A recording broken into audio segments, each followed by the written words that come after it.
آج ہم بات کریں گے تاریخ کے ایک مشکل ترین ریسکیو کے بارے میں، جب تھائی لینڈ کی جونیئر فٹ بال ٹیم کے 12 کھلاڑی اور ان کے کوچ تھائی لینڈ میں موجود تھیم لوانگ کیو میں 18 دن تک کچھ کھائے پیے بغیر پھنسے رہے۔ یہی سب جانیں گے ہم آج کی اس ویڈیو میں۔ السلام علیکم دوستوں، ارہم ٹی وی کی ویڈیو میں خوش آمدید۔ دوستوں، یہ دن تھا 23 جون 2018 کا، جب تھائی لینڈ کی جونیئر فٹ بال ٹیم نے اپنے ایک ساتھی کی برتھ ڈے سیلیبریٹ کرنے کا فیصلہ کیا، اور اس کے لیے انہوں نے تھیم لوانگ کیو کا انتخاب کیا، اور ساتھ ہی ساتھ اس پلان میں انہوں نے اپنے کوچ کو بھی شامل کر لیا۔ دوستوں، یہ 12 کھلاڑی جن کی عمر 11 سے 16 سال کے درمیان تھی، اپنے 25 سالہ کوچ کے ساتھ تھیم لوانگ اپنی سائیکلز پر پہنچ گئے۔ دوستوں، لیکن انہیں اس بات کا اندازہ نہیں تھا کہ ان کا یہ ایڈونچر ان کی لائف کا بدترین ایڈونچر ہونے والا تھا۔ یہ 13 لڑکے مونسون کے موسم کو نظر انداز کرتے ہوئے اس غار میں اتنا اندر تک چلے گئے کہ انہیں اس چیز کا اندازہ ہی نہیں ہوا کہ یہ غار میں 4 کلومیٹر تک اندر آ چکے تھے، اور باہر موسم نے کروٹ لی اور تیز بارش شروع ہو گئی۔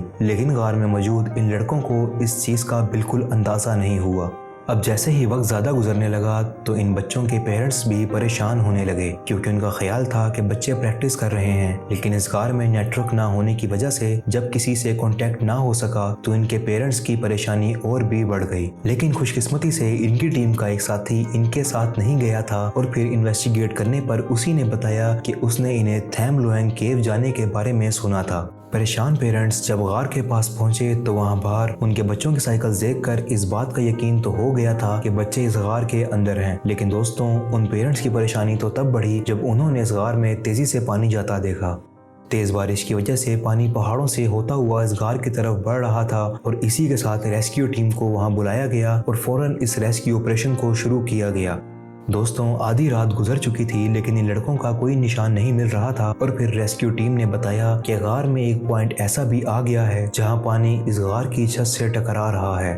اب یہ بات تو طے تھی کہ اگر یہ 13 لڑکے زندہ ہیں تو غار میں موجود کسی اونچی جگہ پر ہیں۔ اب غار میں موجود اس پانی کو نکالنے کے لیے ہائی مشینریز کا استعمال کیا گیا، لیکن پانی غار میں بڑھتا ہی چلا جا رہا تھا۔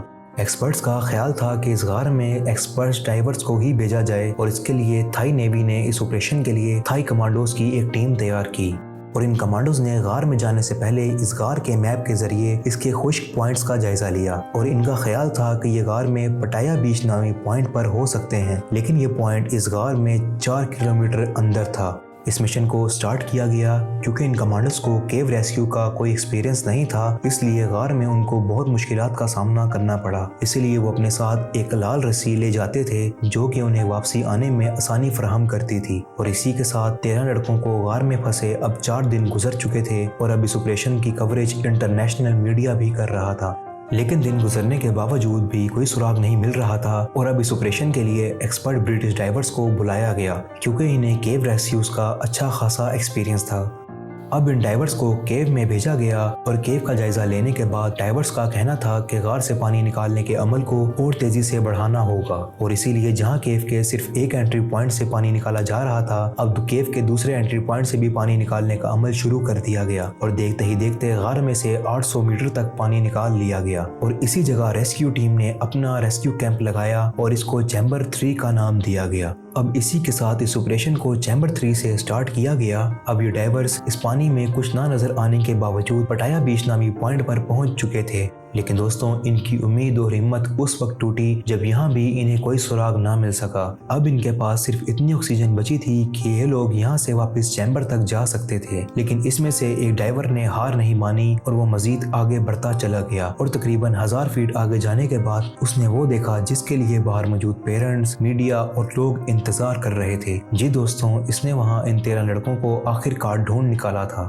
لیکن دوستوں، یہ مشن ابھی مزید مشکل ہونے والا تھا کیونکہ ان ڈائیورز کو ان تک پہنچنے میں 10 دن لگ گئے تھے، تو وہ آخر ان بچوں کو کیسے باہر لے کر جائیں، یہ ایک بہت بڑا سوال بن چکا تھا۔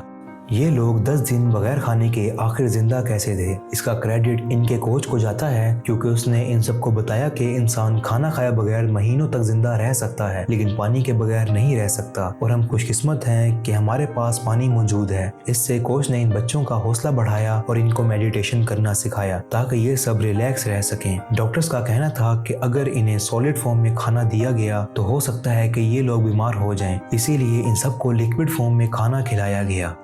اور دوستوں، اب شروعات ہوتی ہے اس ریسکیو مشن کی۔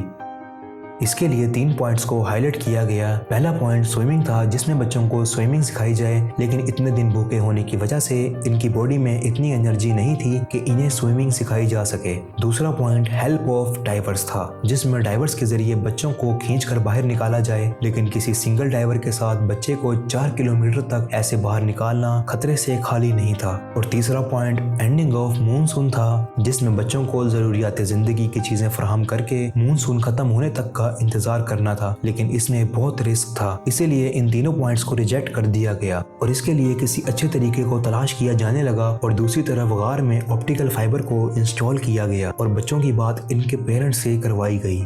دوستوں، اب پلان کیا گیا کہ ان بچوں کو انستھیزیا دے کر بے ہوش کر کے ایک فلوٹنگ کٹ میں باہر لایا جائے گا، جس کا آگے والا حصہ آگے والے ڈرائیور کے پاس جبکہ پیچھے والا حصہ پیچھے والے ڈرائیور کے پاس ہوگا۔ اور اس کے لیے 4 بچوں کو انستھیزیا دے کر بچوں کو فلوٹنگ کٹ میں لپیٹا گیا اور دوستوں اسی کے ساتھ ان بچوں کو نکالنے کا پروسیس اسٹارٹ ہو گیا۔